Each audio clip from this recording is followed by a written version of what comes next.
Hi everyone, welcome back to my channel. So today I'm going to make a beef spring roll. So this spring roll is perfect for storing on the freeze. So before I started, don't forget to subscribe my channel and click all the bell notification. So let's get started.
So this is my ingredient. I have green peas, onion, bell pepper, garlic, coriander, carrots, minced beef, oil, pepper flakes, red chili pepper flakes, salt, and pepper.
So this is the spring roll now.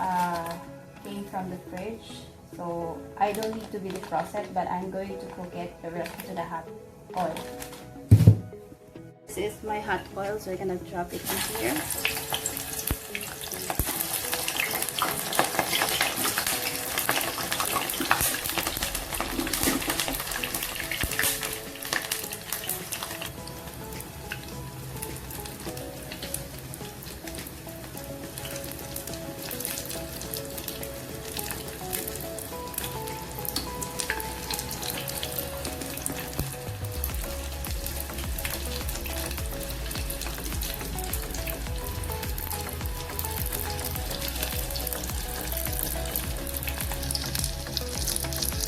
Let it cook.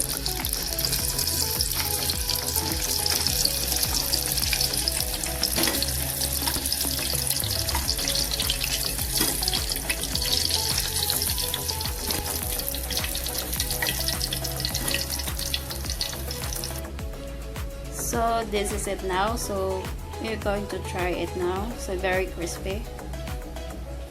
So ito na siya. So let's try now.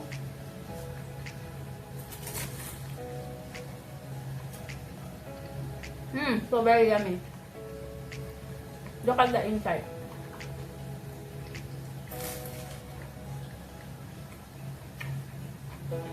So don't forget to subscribe my channel and click the bell all notifications. Thank you so much.